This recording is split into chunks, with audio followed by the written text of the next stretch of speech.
And welcome in everyone to this week's episode of Craze's Corner. We got our wide receivers and our tight ends post-draft. We're going to talk about all the landing spots. You know, where these guys fell. Is it good for them fantasy-wise? Is it bad for them fantasy-wise? Does it affect maybe existing veteran NFL players? You want to make sure you stay tuned for that. We have a quarterbacks and running backs episode out as well, so you can go give that a listen. We have Will and Jeff from media. Thank you guys for joining. We got lots of big things cooking in the background for media. Excited for that to come out soon. You guys will definitely not want to miss that. We're going to get right into it. We got wide receivers. Got to start with Marvin Harrison Jr., who, in my opinion, should be the 101 in all drafts, whether it's super flex, one quarterback. Marvin Harrison Jr. is a stud prospect. He has all the boxes checked when it comes to wide receivers. As a rookie, he has the talent. He's going to play with a good quarterback in Kyler Murray, and there is no competition for targets whatsoever in Arizona, so he will have the volume. He has a competent quarterback, and he is probably the best wide receiver prospect we've seen. And some people are saying since Calvin Johnson. Maybe some people are saying since Jamar Chase. It really kind of depends on where you fall on that, but Marvin Harrison Jr. is going to be great. 101. I have nothing else to say. You guys, anything? Jeff, you have the 101. Are you taking Marvin Harrison Jr.? Are you going to let us in on this? Get some information here on you? My lips are sealed. What I can say is I was a huge Colts fan when his dad was there. Mm-hmm. Him, Reggie Wayne, Peyton Manning, Edwin James, all those guys. That was my team. So I'm looking, if this kid is a bigger version of his father, he could end up being the best wide receiver to ever play the game. That's all I got to say. I know, like the super flex, there's pressure. Everybody's always worried about that second quarterback. I'll just be honest with you. If I had 1-1, there's no doubt I'm taking Marvin Harrison. Will, we should be telling Jeff to take Caleb Williams so I can sneak into the 102 and get Marvin. I look, if for some reason 3 quarterbacks go and I'm at 1-4. No shot. I'm not going to let that happen, Will. I will be trading up for 102. I am clicking his name. If Jeff doesn't take Marvin Harrison Jr., I will be going to the 102 and taking Marvin Harrison Jr. And if Jeff does take Marvin Harrison Jr., then, I mean, good for him, but he will have no quarterbacks on his roster. You can't, in Dynasty, and I don't think you can, there's, every couple drafts, there's a guy that's just that guy.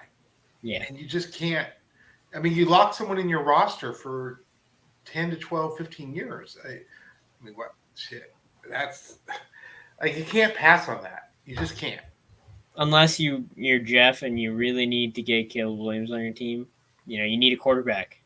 Then Jeff, you should pass on him. But everyone else probably not. Let's move on. Second wide receiver taken, Malik Neighbors to the Giants. I've heard some mixed emotions. We're talking about what these rookie wide receivers need. They need opportunity, which he'll have in New York. He needs quarterback. Right. He has the talent, the opportunity, but he does not have the quarterback. I think he's not going to be a wide receiver 1 this year. But I think volume-wise in a PPR league, you'd probably be okay with Malik Neighbors. I still like him as the wide receiver 2, my rankings-wise. So I like Malik Neighbors. Will, you're shaking your head over there. I like him. And I kept praying he wasn't going there. Mm. I think if you draft him, you're looking at year 3 or 4 before you get any real return. Because Jones is done. There is no way Jones functions after this crappy offseason. Mm-hmm. How do you go in and play? And now they have no other quarterback. So they pretty much told this guy, we don't want you. We were actually thinking about not playing you at all this year so we wouldn't guarantee your salary the following year if you got hurt. Mm-hmm. So this guy was a little bit. New York's a hard market to play in. Neighbors. What were the Giants thinking? You were going to do this all along. What were you thinking? Yeah. Yeah, they definitely mishandled the Daniel Jones situation. I think they got the best player available in Malik Neighbors. I think he'll be a wide receiver 2 this year, PPR wise. I think the targets is just going to be there, and Dole is going to try and scheme the ball into his candidates and he can. He's the best player on the field for the Giants. Jeff, anything about Malik Neighbors? He would have been great somewhere else. That's the thing. I don't understand the Giants. Imagine him on the Chargers. Yeah, right. I mean, in none of these rounds, you couldn't take a quarterback, not even Spencer Rattler, not the kid from Purdue, anyone other than Daniel Jones. And it's funny, the narrative is he's never had a weapon. And I'm like, yet Tyrod Taylor can come in and outplay him with the same weapons.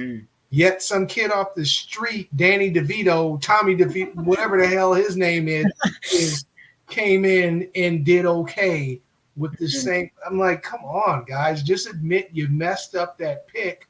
Move on. Yeah. Move on. They have really met, and that's the thing. They're just going to end up messing up another receiver. New York deserves better football teams than they have. New York deserves better management of their football teams. New York deserves better owners than they have. It is a shame what has happened to New York football. And this is going to be a disaster. Even if the Jets have a good year, then what? What do you do next year? Yeah. I'm sorry. Yeah, it's very, very unfortunate. Another unfortunate circumstance. Odunze went to 9 to the Bears. Just for this season, it's unfortunate because he could very well, I love Odunze. I like him for next year and the year after that and the year after that and the year after that. If you're competing in Dynasty this year, having Rome on your team makes no sense. If you're rebuilding, he's a guy you want to get on your roster. He's wide receiver 2. Right now in a Dynasty league, he is wide receiver 2. I still have him at 3. I think I'm taking Neighbors over him. I believe Neighbors is a better wide receiver. And although the situation is probably better for Odunze next year because they have a quarterback, we know who that's going to be. I think talent-wise, I'm still going Neighbors. But Zach, to me, I love Neighbors. If he went to the Chargers, he'd be my wide receiver 2. I know what Odunze is going to be playing with for the next 10 years. Mm-hmm. He will buy time, and Odunze having time to work that defender in year 2, 3, 4, God help everybody. I don't know what Neighbors' quarterback situation is next year, the following year. They're going to end up wasting this kid's career. That's what they're going to do. Unless they're able to get a quarterback next year, Yeah. Dak Prescott. Like to trade for a quarterback, or they could just draft one in the draft next year. Their pick should be relatively high if Daniel Jones out and performs bad. They're not doing that well. Possibly Shedeur Sanders or somebody, I don't know how he is the number 1 odds to be the number 1 overall pick next year. That's not happening. He's got a Hall of Famer father that is going to hype him up. Still not a chance that actually happens. Deion's not going to let him go to the Giants. Could be. We got some more wide receivers that maybe can make a little bit more of an impact this upcoming season. Brian Thomas Jr. goes to Jacksonville. Voids left by Calvin Ridley. They did add Gabe Davis, but Gabe Davis is hit or miss. Yeah. Brian Thomas Jr., he had one really good season at LSU. Now in Jacksonville with Trevor Lawrence, I want to see Trevor Lawrence go back to what we have seen from him. If he looks as bad as he looked last year, probably not getting anything out of Brian Thomas Jr. this year as well. I think Brian Thomas Jr., for me, even though he was drafted as the 4th overall wide receiver, I think he's fallen behind some guys we're going to talk about later just due to their opportunity. They're in better offenses with better quarterbacks. And there's probably more opportunity for them. Evan Ingram is still there in Jacksonville. Travis Etienne, they're going to be running the ball. Christian Kirk is there, and they did pay Gabe Davis. So you're probably not getting too much out of Brian Thomas Jr. in a Superflex league. He's probably going to be in maybe end of the first round, beginning of the second, depending on the quarterbacks. If you get 6 quarterbacks in the first round, Brian Thomas Jr. is probably not going in the first round. What do you guys feel the same way about Brian Thomas Jr.? I honestly think he kind of fell in a good spot, to where he might have to be depended on. Gabe Davis is just number 2. Let's be real. Yeah. He's going to show up. He's hit or miss. Mm-hmm. He's going to show up one game, maybe get 4 touchdowns. He may not get another touchdown till 3 weeks later. 4 weeks later. Christian Kirk, he's great underneath. Just hoping he can stay healthy. Mm-hmm. This guy, Brian, he's got size and speed, which are the 2 things that you're looking for. Where I think, he's even faster than Calvin Ridley, maybe even a little bit bigger body. So this kid could come in and do something. He's a wild card. So yeah, definitely a wild card. He's got the upside. He's got the physical traits. Mm-hmm. It probably comes down to Trevor Lawrence. Does Trevor Lawrence have a good season or not? Can we all agree we were disappointed last year? Yeah. By Lawrence. That was supposed to be the year. Yeah, with Ridley, he was supposed to be his breakout year. He had Christian Kirk, and it just really didn't happen for Jacksonville. So I have Trevor Lawrence in our Dynasty League, and I'm really hoping this is a bounce back for him this year. But we will see. Xavier Worthy went to the Chiefs. This is a guy I think is going to be mid-first round pick. Yeah. And I don't know if I liked Xavier Worthy going into the draft. Just Chiefs wide receivers make me nervous. Yeah. So Moore.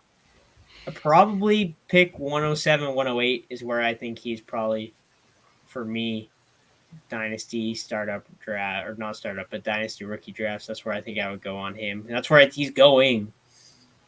So I think he's going to have a role in this offense. I've seen people comparing him to Deshaun Jackson. In this Andy Reid system is kind of what they think, and I don't think he's quite Deshaun Jackson level. He's truly a special player, but Xavier Worthy could come in and could almost fill that Tyreek Hill role, where he gets involved underneath, over the top, and in the middle. That's what we saw from him in college. It's not like he's just this John Ross guy where he's only going deep.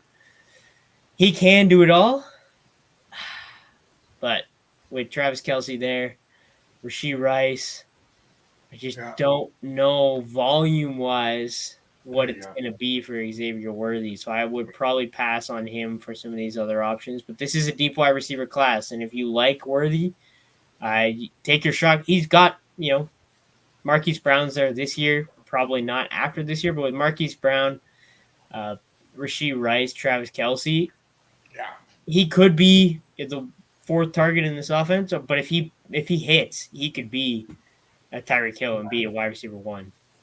Exactly. High floor, high ceiling. Kind of like Sky Moore when he was drafted. He had that high ceiling. Please. He certainly felt that on the floor. I don't even know if you can call that a floor. That is just a bottomless hole right there. He just fell into Mariana's Trench, never to be seen again. There you go. Exactly. Exactly. But that's in the range of outcomes for Xavier Worthy, in my opinion. Sky Moore scarred me. So if Rashee Rice doesn't get in the issue he has, do the Chiefs draft a wide receiver in the first round? They might still draft a wide receiver in the first round, but I don't know if they trade up. They trade up, right? Yeah. So I'm not sure how to read the trade up for a Worthy. Is that a signal that at some point they're going to part ways with Rice? Or do they expect him to lose Rice for the year? But are they expecting maybe not to have him for at least half the season? That is a very possibility. And then when Marquise Brown is not there next year, they have Rice and Worthy. Yeah. That could be their plan. Jeff, what do you think about Worthy here? I think he couldn't have gone to a better place, honestly. I see him more falling somewhere in between 2 guys that were successful. Deshaun Jackson, just like you said, and Tyreek Hill. I see him being one of those guys. What's that? That's. I see him more in that mold than Sky Moore. I think Sky Moore was one of those that's picks. fair. He was really built up higher than what he should have been. Yeah. This kid actually produced in a Steve Sarkisian offense. Yeah. He's got hands.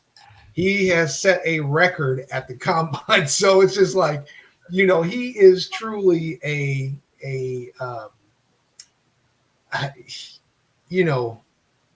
the sky could be the limit with him. With Sky, you said the sky. Well, yeah. Let me take that out.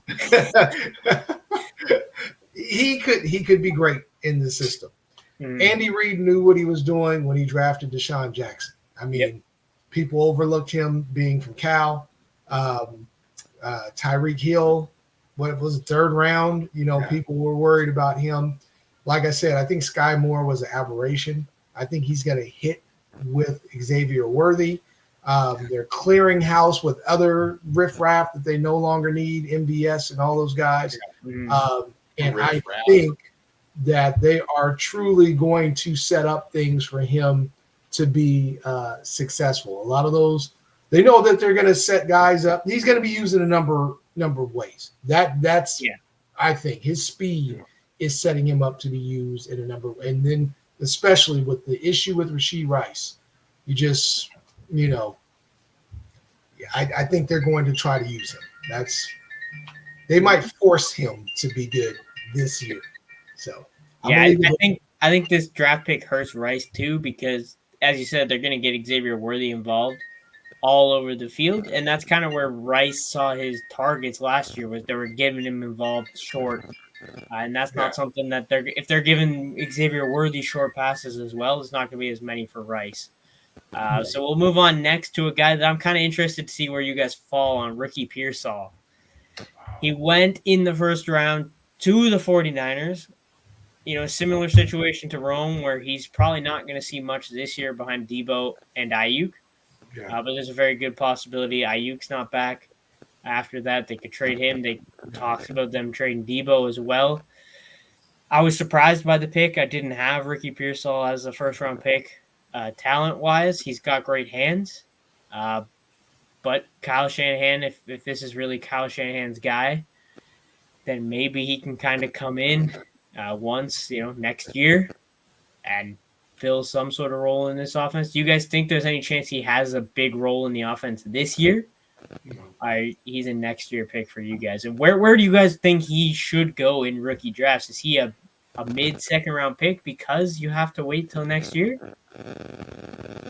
It all depends. Unfortunately for us, our draft is coming up too soon, but it really depends on what happens with Ayuk.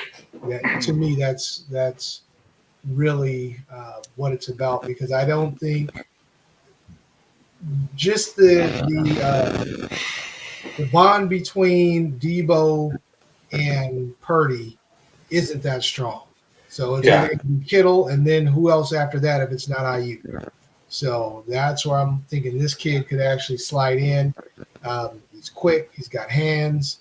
Runs great routes. So he could come in and make an impact if Ayuk is not there. So.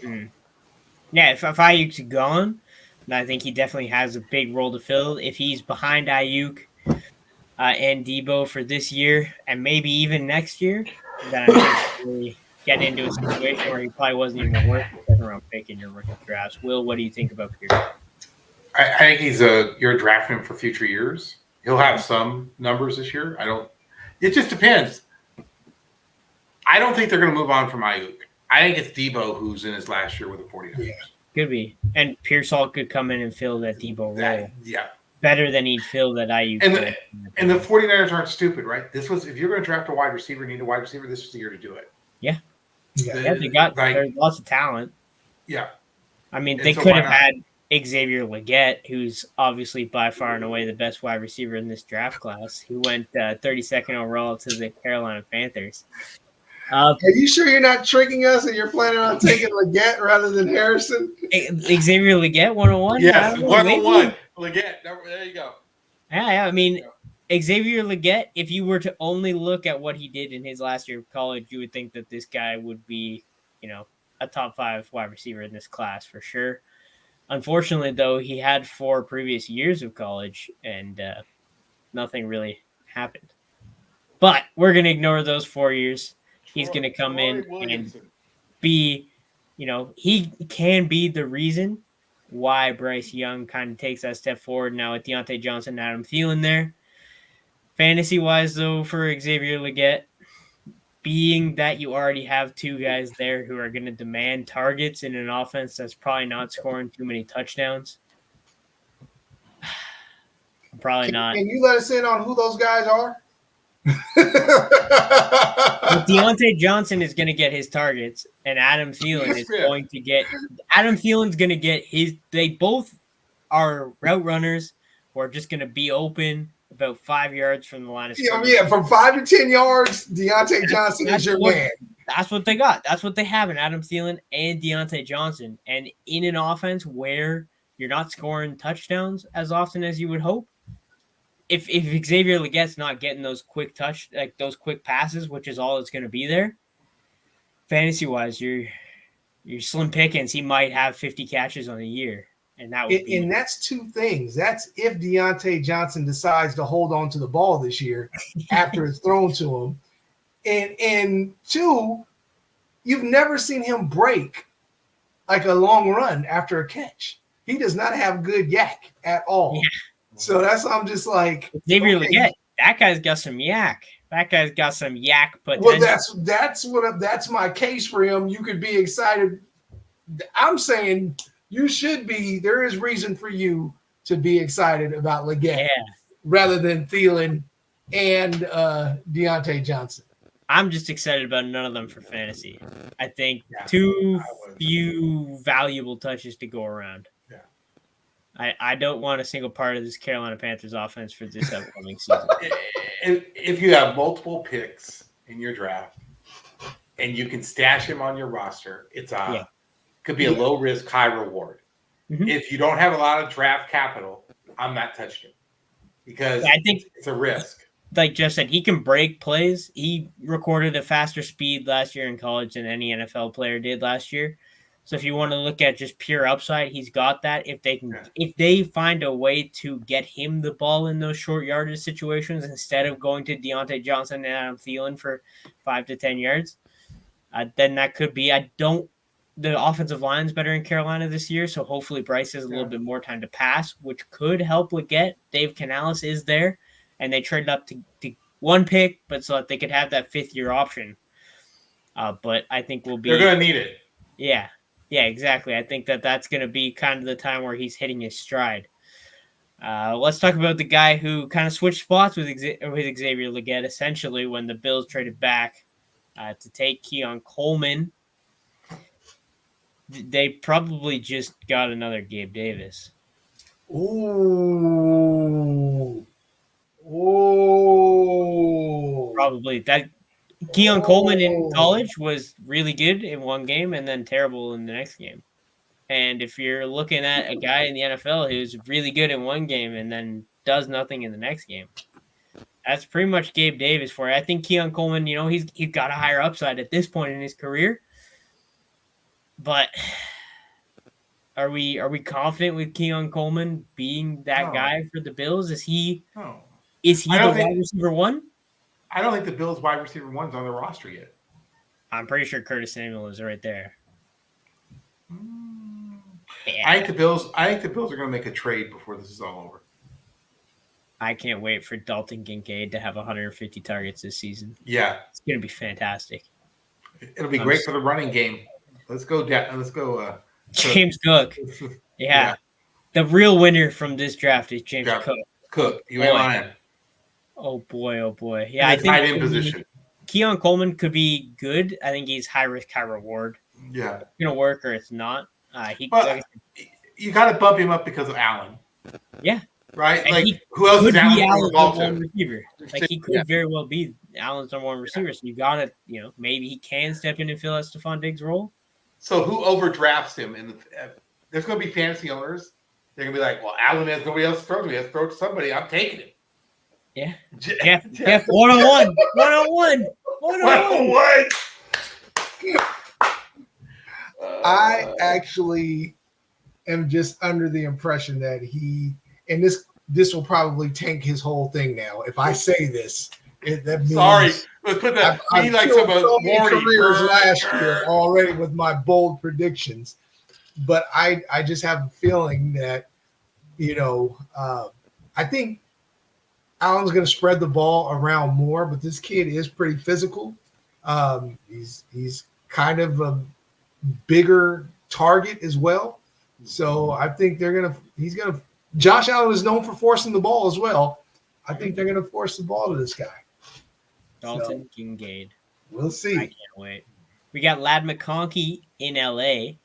Is an interesting one for me. I would take him over Keon Coleman and Xavier Legette. That's for sure. When it comes to fantasy, I think he's in a spot where he probably is the wide receiver 1 for the Chargers this upcoming season. And, he didn't really have too much production in Georgia. But, this is a run-first offense that they're going to have now in LA for the Chargers. But if Ladd McConkey can be the number 1 wide receiver for Justin Herbert, that's going to be a valuable position.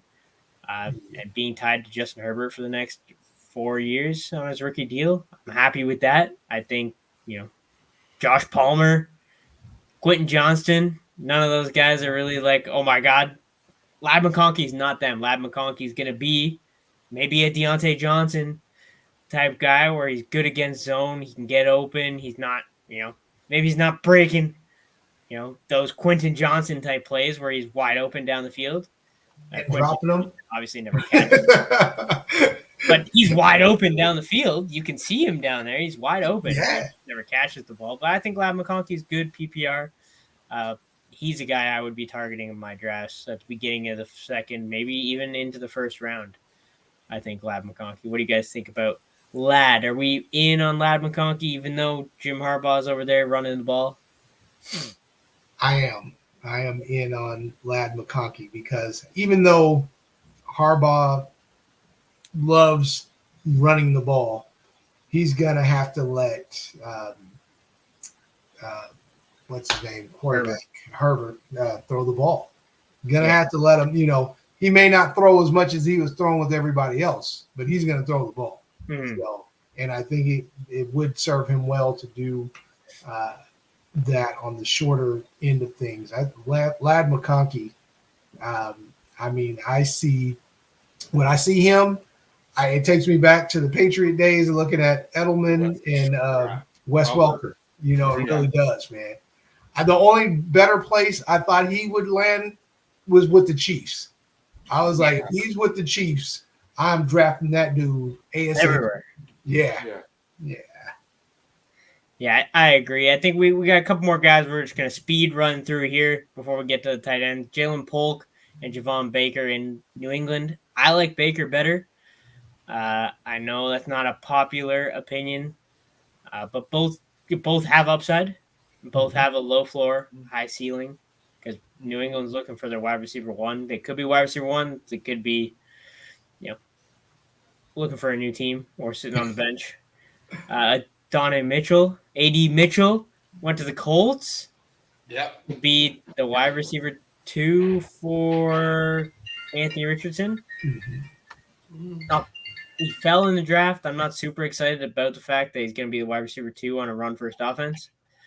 But, they did just pay Michael Pittman Jr., so he's not taking over that wide receiver 1 role. But it could be, if Anthony Richardson can stay healthy, maybe there is some value in that wide receiver 2 role.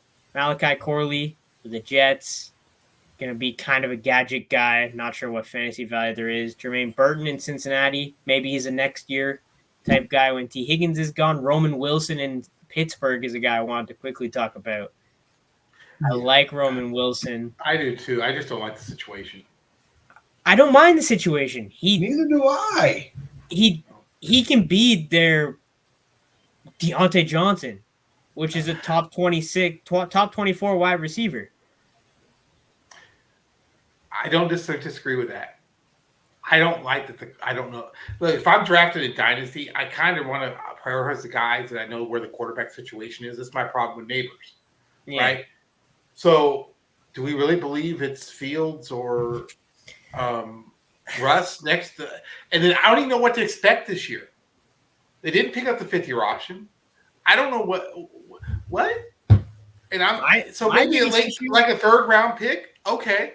But I got to downgrade him a little bit because I don't know what the Steelers are doing at quarterback right now. I'm not downgrading him because of the quarterback. I think that, the targets will be there for a guy who's going to be shifty and open. My biggest downgrade is that Arthur Smith guy just sucks. Yeah. That's it. Well, at least I got 2 capable quarterbacks. If I knew they were going to start Fields all year, I would rank him higher. I don't believe I am after watching Russell Wilson. This is McNabb with the Vikings. If you combined Russell Wilson and Justin Fields, you could probably have a pretty decent quarterback. But unfortunately, I don't think Arthur Smith has those tools. He's not very good at being an offensive coordinator. Maybe he's good at merging 2 people together and making one. Wait a minute here. Let's roll. One thing I will say in Arthur Smith's defense, his time in Tennessee, he did have a great running back, never really had a decent QB. Even Tannehill wasn't really that. That was manufactured. In Atlanta, he still did not have really any good quarterbacks. Matt Ryan his arm was a noodle towards the end of his career. And then the guys they brought in afterwards weren't great at all. So he goes from not having a quarterback to now still not having a quarterback. I think Russ has still some life in him. I actually do. Jeff, people are going to stop listening to the show. Now things will be a little bit more balanced.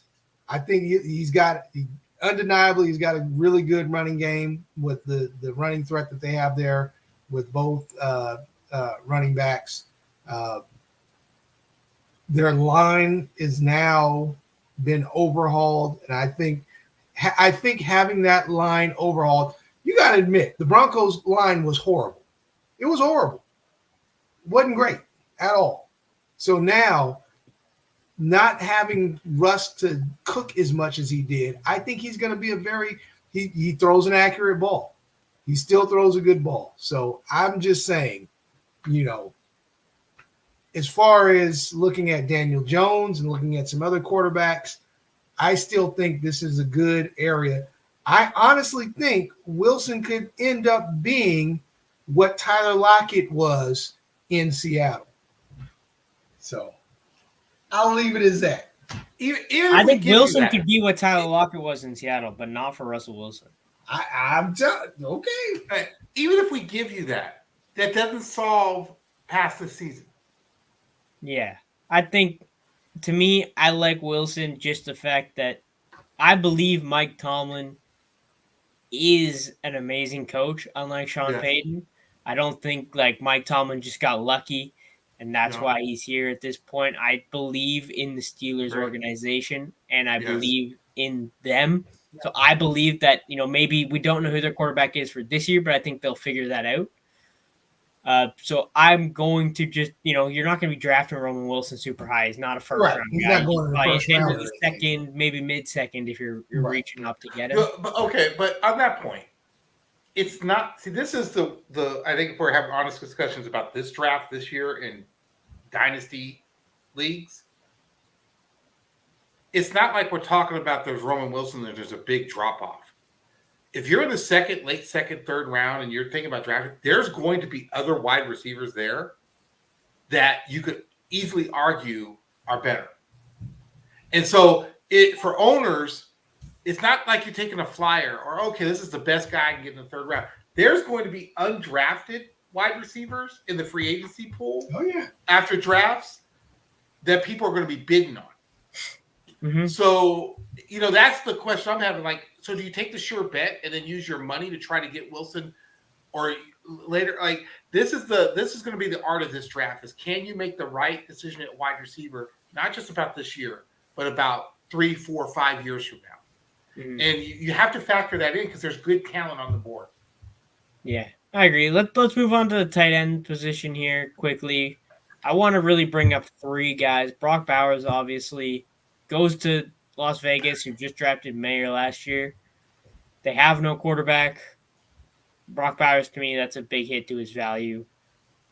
Probably, mid-second round pick now, in my opinion. Time out. Did I hear you just say the Raiders have no quarterback? Gardner Minshew's not the answer. What about your guy? Oh, that you used to pound the table for? Aiden O'Connell. How dare you, Zach? I only pound the table for him because he's on my dynasty roster. If you want to come get yourself some Aiden O'Connell, doesn't sound for much longer. Doesn't sound like that ship has sailed. Right. Jeff, if you want to come get yourself some Aiden O'Connell, absolutely. He's on the block. I'm good. Thank you. He's on the block. But they got Devontae Adams there. Like we said, Myers is there. They got Jacoby Myers. There's a lot of mouths to feed for, a team that still is going to run the ball before they throw the ball. So he's still going top 7. I don't want to touch him until mid-second round. Dalton Kincaid went at the beginning of second rounds last year, and I don't think there's any reason why Brock Bowers should go ahead of Dalton Kincaid. Oh, I'm not arguing with you, Zach. I'm just telling you.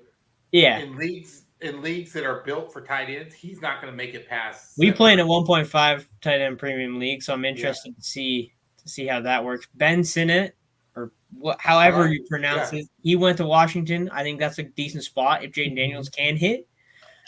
They really needed a tight end. They have Zach Ertz, but I'm not really worried about Zach Ertz. They have the wide receivers, so maybe he can get involved in this passing offense with Cliff Kingsbury. And then Jatavion Sanders in Carolina. Yeah. Just another team where the opportunity is there at the tight end position. If you believe that Bryce Young can turn it around, he's a big, talented, physical guy. He's got the physical traits. Carolina just sucks. So any tight ends you guys want to talk about before we wrap it up here? I like Sanders in Carolina because I think he got a raw deal. Mm-hmm. I think that was one guy that got bullied through the draft process. I mean, come on. He was really good at Texas. I'm sorry, he was. And to think that this guy didn't, the way people were talking about him, you would have thought he played Division III football and had one highlight from one game. I think he could be a sleeper, and if he gets a chip on his shoulder, he's 6'4", 250. He's not a small guy. Nope. Maybe that's what Bryce Young needs. Bryce Young's 4 foot tall, so maybe he needs a 6'5" guy to throw the ball out there too. Souring on Bryce Young already, are you? It's only no. I still love Bryce Young. I just can't talk up the Panthers too much, otherwise, get my hopes up again. I still love Bryce Young though. He's not available for trade. He's not available for trade. 1-1. You get Harrison. You can get Aiden O'Connell. He's available. There's the trade, Jeff. 1-1 for Aiden O'Connell. Yeah, I'll do that, Jeff. I will say there are a few sleeper tight ends this year that I think could end up making an impact. They're not going to be like the guys last year that went in the first and second round. Where you knew, these guys are going to make an instant impact. But there are definitely some guys like I always look at Iowa tight ends, and there was one that dropped and went to the Bengals who need a tight end. So I'm just like, that is a perfect pairing right there. Yeah, Eric All went to the Bengals. Theo Johnson went to the Giants with Waller maybe retiring. Yep. We talked about Gene Bell a little bit for the Patriots. There's a couple guys that maybe could hit, but tight ends, you're really just throwing a dart, and you have a blindfold on. We'll spin you in a circle, and then you have to try and hit a dartboard. That's what you're doing with tight ends. They don't pan out too often, but maybe one of these guys does. But with that being said, we're going to end it here. Like I said before, if you haven't watched the quarterback or running back show, go check that out. Thanks, Jeff and Will, for joining. Go check out media. Super excited for all the fun things coming. And don't miss our draft. We will be live. Well, we won't be live. We'll be recording our fantasy football Superflex draft. We'll be talking trades. We'll be making fun of people's picks. We'll be trying to get Jeff to trade me the 101 for Aiden O'Connell. There's a chance. There's a chance. If we're close on a deal, Jeff, I will throw in Aiden O'Connell to make the deal happen. Don't worry. Man, Aiden O'Connell, and I'll try and get Russell Wilson. You're tempting me. Russell man. Wilson. Tempting me. I know. Don't play with my emotions there, Zach. I'll even draft Roman Wilson later in the draft for you, and then trade him back to you. For man, you give me the 101. You know, you're speaking my language right there, man. All right. All right, Thank you guys. Hope you enjoyed. All right, guys.